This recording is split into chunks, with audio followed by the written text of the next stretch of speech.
So, hello everyone. Today we will do silent features of the Constitution. We did the lecture previously, and today we will do the questions of that chapter. So, let's move forward. Which of the following statement about the Constitution of India are correct? Now, popular sovereignty and franchise are basic features of the Constitution. Second, the Constitution is so far as the division of powers between center and state is concerned, is rigid. That means the Constitution, in so far as the division of powers between center and state is rigid. Then the Constitution recognizes the independence of civil and economic rights. 4. The Constitution mentions direct control by the people, such as referendum, initiative, and recall. So here are the four things which we have to know, and which one of them are correct, right? So the popular sovereignty and adult franchise are basic features of constitution. So we know that it is part of it, right? Sovereignty and adult franchise are basic features of constitution.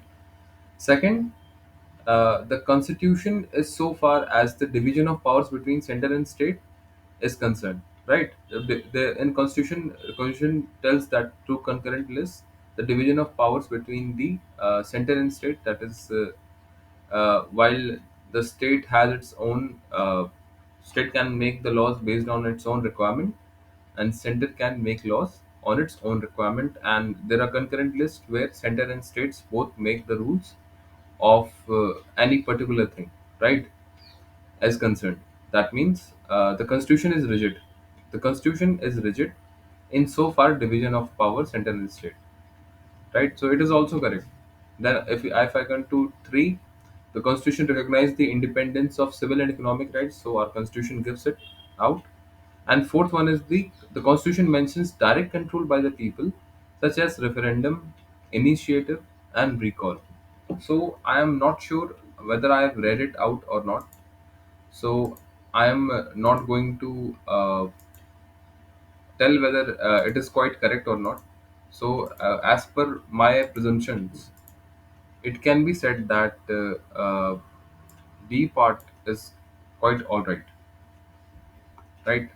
D part is looking well enough, because these three things can be noted down, but I am not sure about this one. So 1, 2, 3 is the answer, I believe. The second, consider the following statement between the secularism in India. Secularism means respecting all religion, right? And it entails strict separation of religion from politics. So, and second, it bans parties with religious affiliation from contesting elections.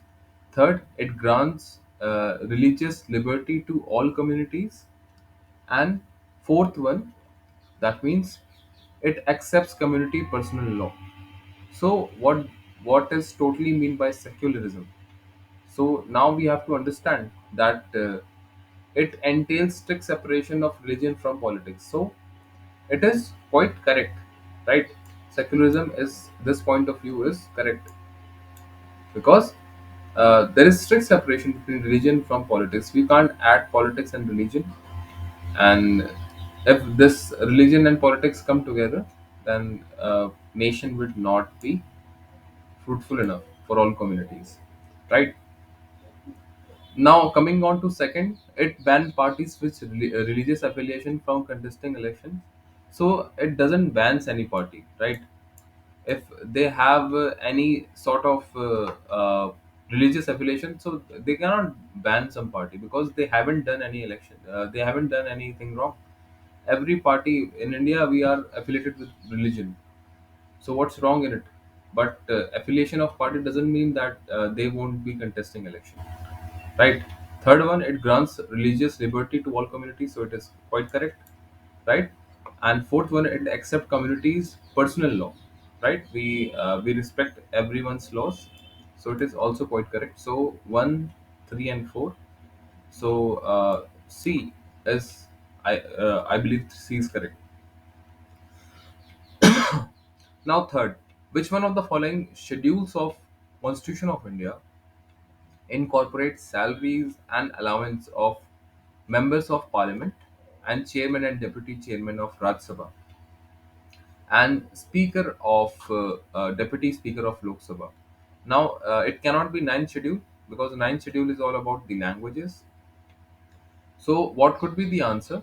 Just think on it, right? Uh, Fifth one, let us just check it out. All right, I believe it's the seventh one. It is my presumption. It is seventh one. So let's move forward. Yeah, here it is.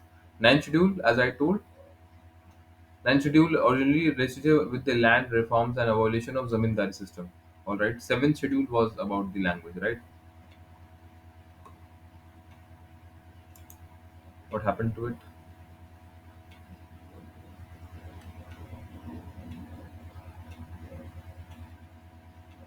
I'm sorry for the convenience. Sorry, I'm sorry for the inconvenience. My laptop is not responding correctly, but it will, and it has. Now, let us check it out once again. First schedule names the states. Second schedule provides the relation to the enrollment and allowances prevailing, right? Emoluments and allowances prevailing so far for president, governor, speaker, deputy speaker, Lok Sabha, chairman. So second schedule here. Third schedule is about the oath and affirmations, right? Fourth one is allocation of seats in Rajya Sabha to the state and union territory. Fifth is provision related to administration and control of scheduled tribes. Sixth is the provision related to administration of tribal areas. Seventh one is the division of powers. Eighth one is of language. Ninth one is the acts and regulations. The state is dealing with land reforms, abolition, zamindari system, right? And tenth one is provision related to disqualification of the members of parliament and state legislature diagram. 11th one is the panchayat and 12th one is the municipality. So when we look at the salaries, right? So when we look at the salaries,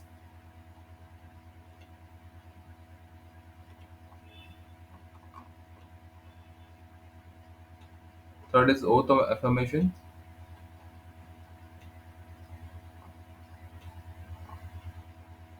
and second schedule, I believe, third one, but here it is not given. So let's check it out. What is the answer of it? Three, it's B, right? Three, it's B. So let's check it out. Three, it's B. Seventh schedule. What it has told that which one of the following schedule of the Constitution of India incorporates salaries and allowances of the member of parliament, the chairman, deputy chairman of Rajya Sabha, and speaker, deputy speaker, Lok Sabha.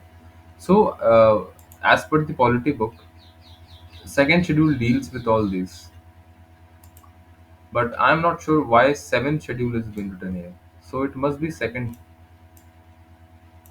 right?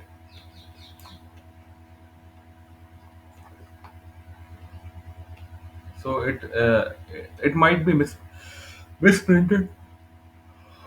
It is not seventh schedule, right? It is not seventh schedule because if we come to seventh schedule, it's division of powers between union and states, right? It must be second misprinting happened. So match list one and two and select the correct answers respectively. Subjects has been given and parts of India, right? Now the union judiciary, the executive of state, relation between union and state. Which one of it is correct, right? Think on it. So we know that after reading it you can make it out easily, uh, right? After making out you can read it out easily.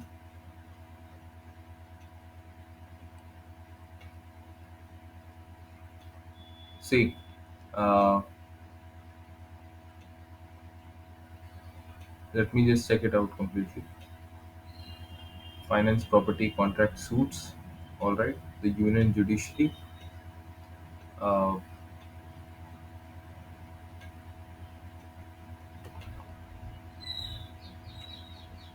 See, we can make it out. Union judiciary can be part five, right? Union judiciary is part five. This one we can make it out. Now let's check it out. Where we have B1.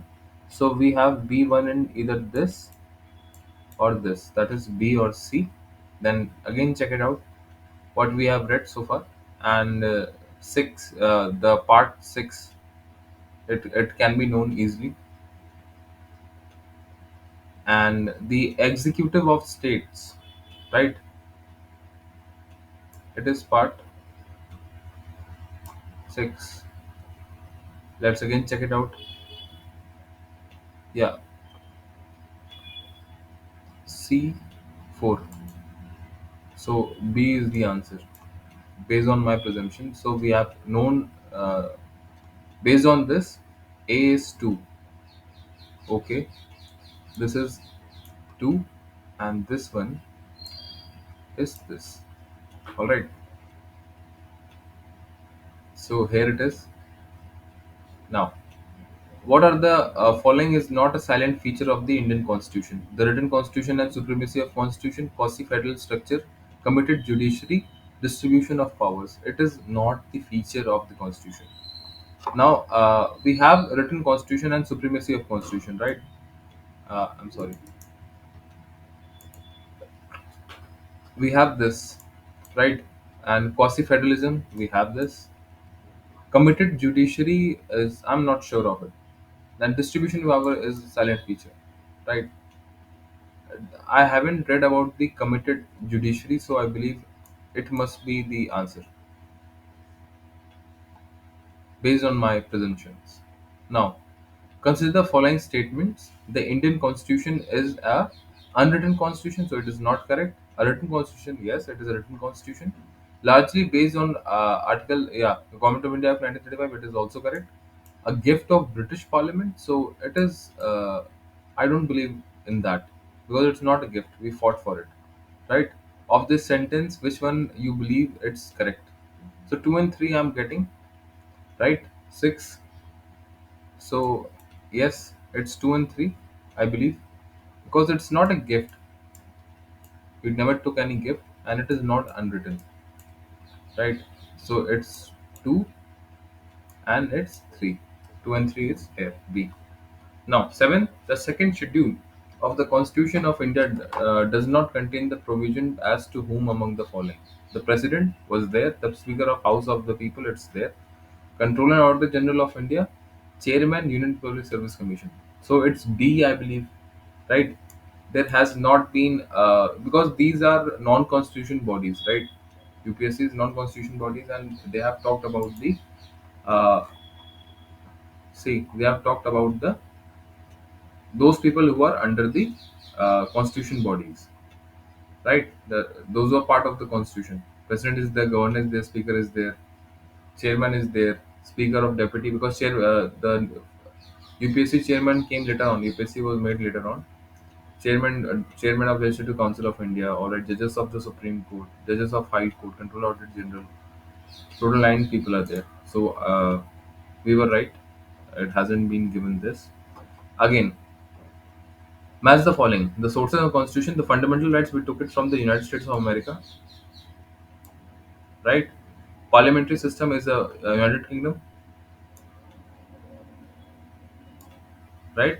That means the state policy is from Ireland, and emergency provision was from Germany, right? So A4 we have this or this, and D is one, right? No, yeah, that D is one. So where is D1? D1 is here. So C is the answer, right? Which of the following pairs is not correctly matched? Languages 8 schedule. It is correct. The forms an oath of affirmations. Second schedule. It is not correct, right? It is not correct, simply because the second schedule deals with the salaries. We have already noted second schedule deals with the provision of allocation of salaries, right? Oath and affirmation is third, and allocation of seats in the Council of States is fourth. It's correct, and a provision of disqualification of grounds of deflection tenth. It might also be correct. So this one is wrong. Now, 10th, consider the following statement with reference to secularism in India. Again, secularism came. Secularism means that state has no recognition religion of state. That no recognized religion of state. Second, secularism means that the state treats all religion equally, so it can be correct. And third one, secularism means that state regulates the relation of man with God. All right. So this is not correct, I believe, because state never regulates the relation of man with God, right? So one is correct and two is correct, right? Recognize no religion. The state has no religion. It is for the people, right?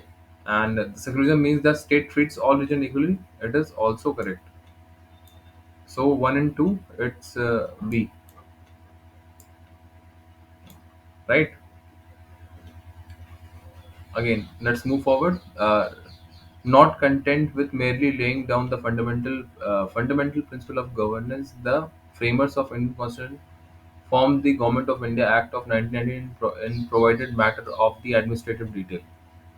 That means laying down the fundamental principle of governance, the framer of Indian Constitution followed the Government of India Act 1919 in provided the material. Again, but it never happened like that. But anyhow, let's read it out. A reason: the framer of Indian Constitution had apprehensive that in the prevailing of condition of country at that time, the Constitution might be subverts unless the form of administration was also included. That means uh, here, I believe the reason is correct, right? Not the reason, but the this statement is correct because the framer of Indian Constitution had apprehensive that in the prevailing of constitution of the country at that time during 1950s, the constitution might be subverted unless the form of administration was to be included. That means if we have good form of administration, then only the constitution can be prevailed properly, unless until it will be subverged, right? So this is true. But the reason for A is not correct because not contentment with merely laying down the fundamental principle of governance, the framers of Indian Constitution followed the Government of India Act of 1919. It never happened. They only took large part of it from 1935, right? So how come they can take 1919? So assertion is completely wrong. So where it is false. So yeah, D. A is false and R is true. It is true and it is false. 12th, which of the following statement correctly describes the seventh schedule of the Constitution? It contains the languages. No, eighth schedule has the language, right? It contains the provisions regarding the administration of tribal areas, and it list contributes the power between the union and state. It deals with the salaries of elements of the Constitution functionaries. Again, these two are not correct, 100%. And which also describes the seventh schedule. You have to talk about the seventh schedule. So I believe, what is my belief system, that C, I'm getting it closer. Distribution of power between the union and the states, because part six, I believe we deal with it, right? Not part six. We have done it. No, we have matched it out. Part six was the relation between union and states was part 11. So let's check it out. Why to be in doubt, right? Seventh schedule they have been talking about. Seventh schedule is the division of powers between states and union. So we are correct, right? And 13th one. Consider the following statements. The silent features of the Indian Constitution provided the single citizen for the whole country. It is quite true. The strict federal form of government. So it is not strict form of government and unique blend of rigidity and flexibility. It is also correct. 1 and 3, I believe it is correct, right? Because this, we don't have anything strict. We have the federal system, but it's also unitary, quite unitary biased, but it's not strict in nature. Again, match the following statements, right? We have the 11th schedule, the 6th schedule, 9th schedule. Now, provision regarding the Panchayati Raj. Panchayati Raj is 11th schedule, right? And municipality was 12th schedule. So we are dealt with C is 1. C is 1 in this and this, right? So either B's answer or C's answer. Then we have the ninth schedule. The ninth schedule is about the regarding the land reforms of legislation regarding the administration of tribal area, regarding the distribution of powers between the center and state. So center and state, it's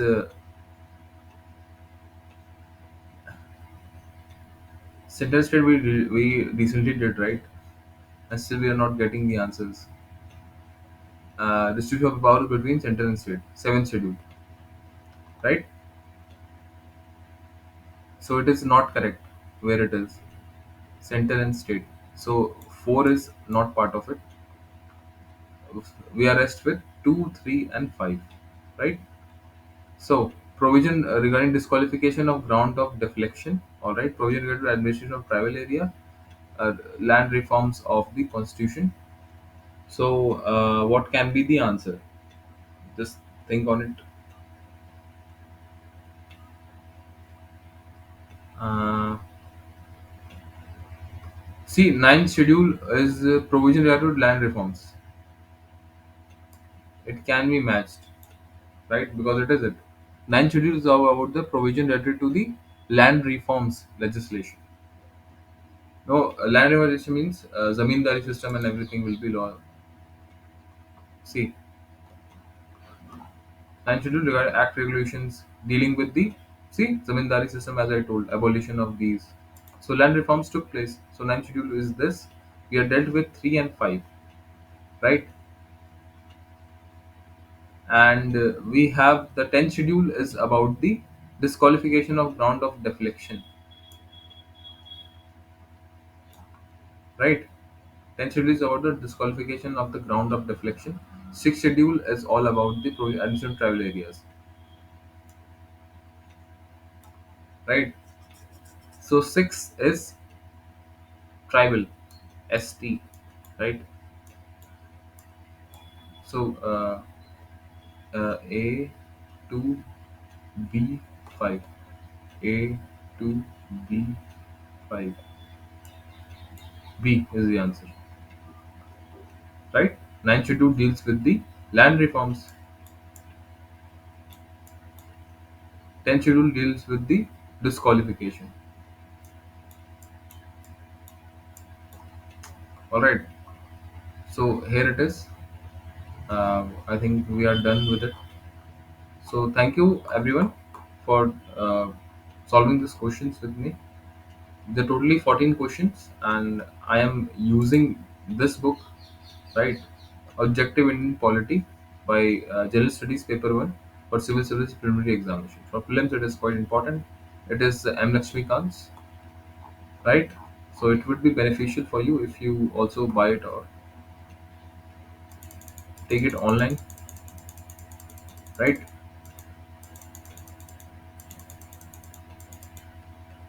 So thank you everyone, and we shall meet in the next video, right? Thank you.